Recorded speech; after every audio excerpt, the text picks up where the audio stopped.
The last thing Hermann Göring heard before the executions began was the sound of footsteps in the corridor. One set, then another, then the creak of a door. He had a problem. In 11 hours, he was scheduled to stand on a wooden platform in the gymnasium of the Nuremberg prison and have a rope placed around his neck. He was the highest-ranking Nazi left alive, Reich Marshal of the German Reich, once Hitler's designated successor, a man who had commanded the Luftwaffe, looted the art of an entire continent, and signed orders that killed millions. The gallows were already built. The rope was already cut to length. The sergeant who would pull the lever had already walked through the procedure twice, and Hermann Göring had already decided none of that was going to happen. In the next 11 hours, he was going to cheat the hangman. And the question of exactly how he did it has never, in 79 years, been fully answered. 21 men stood in that courtroom and heard their fates read aloud. That number is the one to hold on to, because by the time this story ends, what happened to each of them is going to be stranger than the trial itself. One of them died in his cell 2 hours before the hangman arrived, with a capsule between his teeth and a note beside him explaining why. And no one has ever conclusively proved where the capsule came from. One of them screamed a slur at the witnesses as the trap opened and took 18 minutes to die. One of them walked out of prison 20 years later, wrote a best-selling memoir, gave television interviews, and convinced an entire generation he hadn't known what was happening inside the regime he helped run. He was lying. The documents prove it. His own handwriting proves it. And one of them, the last man left, sentenced to life, the final prisoner in an empty building guarded around the clock by soldiers from 4 nations at enormous expense, did not leave until 1987, 41 years after the gavel came down. The principles they were convicted of violating, that a government cannot murder its own people, that following orders is not the same as following the law, outlasted every one of them and became the foundation of every international court that came after. They built a new kind of justice in order to hang these men. The men are gone. The justice is still running. Start the clock. October 1945. A city in ruins. The war has been over for 5 months. Germany has surrendered unconditionally. Hitler is dead in his bunker. The Reich that was supposed to last 1,000 years lasted 12, but someone has to answer for it. The question, who decides and by what authority, is the most legally controversial question of the 20th century. The answer is Nuremberg, specifically the Palace of Justice, a building that somehow survived the Allied bombing that reduced most of the city to rubble around it. In courtroom 600, 21 men, generals, ministers, propagandists, administrators of murder, are seated in 2 rows of dock, while prosecutors from 4 nations lay out a case that has never been brought before in human history, that individuals could be held personally responsible for crimes committed by a state. The defendants themselves mostly believe this is theater, that the outcome is predetermined, that this is victor's justice dressed in legal robes. Some of them are right about the last part, but they are catastrophically wrong about the outcome. Because what happens to each of these men in the courtroom, at the gallows, in the cells of the prison, where some of them will spend decades, reads less like a legal proceeding and more like a verdict handed down by history itself. By the time this is over, none of them will escape it, not even the ones who think they already have. But before the verdicts, there's a man who spends the entire trial doing something nobody notices until it's far too late. The trial begins on November 20th, 1945. 4 judges, 4 nations, 1 charge split into 4 counts: conspiracy, crimes against peace, war crimes, crimes against humanity. The last 2 are newly invented. There is no precedent for prosecuting a government for making war. The defendants' lawyers argue this is precisely the problem. You cannot be convicted of a crime that did not exist when you committed it. It is a serious legal argument. It does not work. In the dock, the men are not quite what the world expected.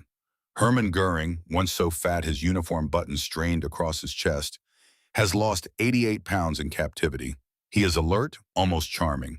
He conducts his own cross-examination with a precision that impresses even the prosecutors.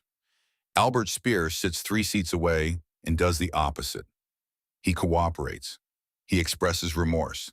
He cultivates, carefully, the image of a man who built the machinery without knowing what it was for. The judges notice. Rudolf Hess, who had flown to Britain alone in 1941 in a delusional attempt to negotiate a personal peace deal, claims in court to have lost his memory. Then, halfway through the trial, announces it has returned. He appears to find this amusing. Julius Streicher doesn't bother with strategy.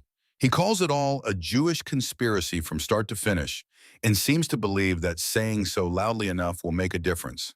It will not. Beneath the theater of the courtroom, something else is happening. Göring is studying everything, every witness, every document, every piece of evidence. He is preparing a defense that is not really a defense, it is a performance.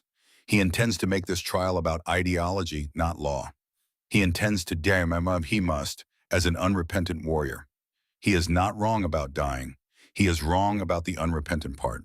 Because someone in Nuremberg prison is about to offer him a different way out, and he has 11 months to decide whether to take it. On October 1st, 1946, after 218 court sessions and 400 witnesses, the verdicts are read aloud. 12 men are sentenced to death. And what happens in the next 15 days is going to be the most extraordinary sequence of events in the history of modern criminal justice, starting with a man who is supposed to die first and refuses. The sentences are handed down in alphabetical order. Hans Frank, Wilhelm Frick. Göring hears his own name. Death by hanging, to be carried out within 15 days. He sits expressionless, returns to his cell. The lawyers begin the appeals. They are denied within hours. The executions are scheduled for October 16th. The condemned men are permitted to make final statements. Some are defiant, some are broken. Ribbentrop, the former foreign minister who had negotiated the Nazi-Soviet pact, the man who had once been described as a champagne salesman playing at diplomacy, asks for peace between East and West. General Alfred Jodl says he does not know the charges he was convicted on. Wilhelm Keitel, chief of the Supreme Command, says soldiers obey orders and that he now knows a soldier's obedience has limits. And then there is Julius Streicher. Streicher was not a general. He never commanded troops or signed orders for the Holocaust directly. He published a newspaper, Der Stürmer. Week after week for 12 years, he printed cartoons of Jewish people as vermin, called for their extermination in language that a generation of Germans read over breakfast. The prosecution argued successfully that words that made mass murder acceptable to millions were themselves a crime against humanity. Standing on the gallows platform, his hands bound behind him, he looks at the official witnesses in the gymnasium, American officers, journalists, a doctor, and he shouts, in German, Heil Hitler. Then, Purim Fest, 1946, a reference to the Jewish festival commemorating the execution of an ancient enemy. The trap opens. It is not a clean death.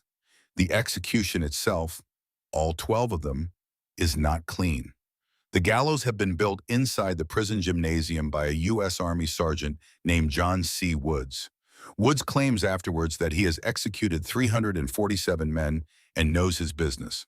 What the American witnesses record privately, in documents classified for years, is that several of the condemned do not die from the snap of a broken neck, the proper merciful purpose of a drop. The ropes are too short. The trapdoor is too small. Some of the men strike the edge of the frame on the way down. The witnesses hear sounds that have no civilian equivalent. One man takes 18 minutes to die. The physicians certify death each time. The bodies are removed, and through all of it, cell number 5 in the prison wing is empty. Hermann Göring is already dead. He died at 10:44 the previous evening, 2 hours and 20 minutes before the executions began. He is lying on his cot with a shattered cyanide capsule between his teeth, a note beside him explaining that he chose his own death rather than accept the sentence of his enemies. The question of where the capsule came from produces an American military investigation, no satisfying conclusion, and a mystery that lingers for decades. Göring had been searched. His cell had been searched. He had written 3 letters before biting down. One to his wife, one to the commandant, one explaining his logic. He had spent 10 months preparing for exactly this moment. He had won in the only way left available to him. And he knew, as the note makes plain, that winning this way was the last act of defiance available and the one they could not take from him. But Göring cheating the gallows is only the first surprise, because the men who survive, who are sentenced to prison rather than death, do not simply disappear into cells in history. What happens to them is in some ways even more extraordinary. 3 men receive life sentences. Walter Funk, the economist who converted the gold teeth of concentration camp victims into Reichsbank reserves, is perhaps the most forgotten figure at Nuremberg. He suffers multiple strokes in Spandau Prison. He is released in 1957, broken and largely ignored. He dies 2 years later. Erich Raeder, the Grand Admiral who built the U-boat fleet that nearly strangled Britain's supply lines, is released in 1955 at the age of 79. His health has deteriorated enough to justify release. He writes his memoirs and dies in his bed in 1960, 5 years after walking free. He is the only one of the life-sentenced men to die outside prison. And then there is Rudolf Hess. Hess, who flew alone to Scotland in 1941 with a peace proposal that made no sense and no difference. Hess, who sat in the Nuremberg dock claiming memory loss, then claiming it had returned, then smiling faintly at whatever was in front of him. Hess is sentenced to life. He is transferred to Spandau Prison in West Berlin with the other prisoners. They are released or die, one by one. Raeder goes. Funk goes. Albert Speer finishes his 20 years and walks out in 1966 looking composed, prepared, purposeful. He publishes Inside the Third Reich the following year. The memoir sells millions of copies across the world. He is praised. He appears on television. He gives lectures. He becomes, in the popular imagination, the archetype of the educated man who served an evil system without quite knowing what it was. Historians who study his private correspondence and his wartime diaries in subsequent decades reach a different conclusion. Speer knew. The documentary evidence is extensive. The knowledge he claimed not to have appears repeatedly in his own handwriting. The persona he spent 20 years in Spandau crafting, the good Nazi, the reluctant architect, is among the most successful acts of historical self-rehabilitation ever performed. He dies in London in 1981 during a BBC interview of a brain hemorrhage, in his hotel room at the age of 76, in comfort. In Spandau, as the 1970s begin, there is one prisoner left, Rudolf Hess. The Soviets refuse to agree to his release. Any agreement for early release at Spandau requires unanimous consent of the 4 Allied powers. The Soviets block it year after year for reasons that combine ideology and geopolitics into a stubbornness that outlasts reason. The West Germans quietly demolish the prison outbuildings and reduce staffing. But Hess remains. He is the last prisoner. An old man in an empty prison tended by a rotating guard of soldiers from 4 nations, costing millions per year, refusing to die. The West German government applies repeatedly for compassionate release. Each time the Soviets say no. In 1987, Hess is 93 years old. He is escorted to the prison garden house, a small outbuilding where he sometimes reads or rests. He is found later, unconscious, with an electrical cord from a lamp tied around his neck. He is pronounced dead. The controversy over whether it was suicide or something else has never fully closed. The cord was thin, his hands showed bruising, and at 93 his grip strength would have made celestial self-stringish nearly impossible. The British inquest rules suicide. The family rejects the verdict. 4 weeks later, the West German government demolishes Spandau Prison. Every brick is ground to dust. Every piece is removed, to prevent it becoming a shrine to anything. The men who were acquitted, you might assume, were the lucky ones. They were not. 3 men were acquitted at Nuremberg. Hjalmar Schacht, Hitler's central banker, who claimed he had worked to undermine the regime from within. Franz von Papen, the politician whose backroom maneuvering had helped Hitler come to power legally. Hans Fritzsche, a radio broadcaster whose propaganda had been deemed insufficiently senior to constitute a crime. All 3 walked out of the courtroom at Nuremberg into a world that was not waiting to receive them. Schacht was arrested immediately by German denazification authorities. So was von Papen. Fritzsche was tried in a German court the following year and sentenced to 9 years in a labor camp. The acquittal at Nuremberg was a piece of paper. The German courts had their own view. In the German public, beginning to understand what had been done in their name, had their own silences. Von Papen was released in 1949. He died in 1969 at the age of 89, one of the last surviving senior figures of the regime. He wrote a memoir, hardly anyone read it. Schacht was acquitted in German denazification proceedings in 1948, became a banker again, founded a consulting firm, and died at the age of 93 in 1970. Not one of the acquitted men achieved the comfortable legacy they may have imagined the verdict guaranteed. And Martin Bormann, Hitler's secretary, convicted and sentenced to death in absentia, the most hunted man of the post-war years, believed by many intelligence services to have escaped to South America, was found in 1972 during construction work in Berlin. A skeleton, identified by dental records. He had died on May 2, 1945, 2 days after Hitler, attempting to walk out of the city through a Soviet cordon. He had been buried where he fell. The most elaborate manhunt in post-war history had been chasing a dead man for 27 years. The trials had opened on November 20th, 1945. 1 year and 3 weeks later, the last case was closed, the last cell emptied, the last brief filed. 21 men had sat in that dock.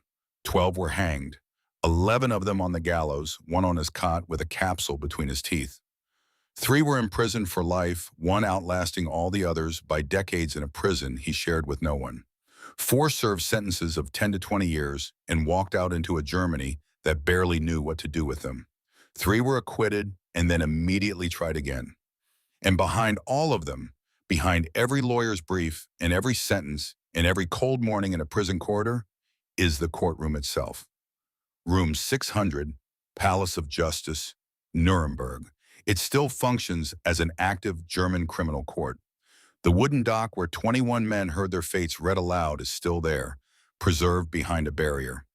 Civil cases are heard in that room every week. Ordinary crimes, ordinary defendants, ordinary justice. The room does not know the difference. Here is what Nuremberg actually was, underneath all of it. It was the first time in recorded history that a state was told, formally, legally, publicly, that there are things its leaders cannot do and survive, that the authority of a government does not extend to the murder of its own citizens or those of its neighbors. That following orders is not the same as following the law. The men in that dock mostly thought it was performance, and they were partially right. But the performance mattered, because what Nuremberg built, the definitions, the categories, the precedents, the simple act of holding a trial rather than a firing squad, became the foundation that every subsequent international court was constructed on. Every war crimes tribunal, every international court. Every time a leader has been made to answer for what was done in their name, they were made to answer under principles first written down in that room. 12 men went to the gallows in a gymnasium in Bavaria on a cold October night. The principles outlasted every one of them. They're still running.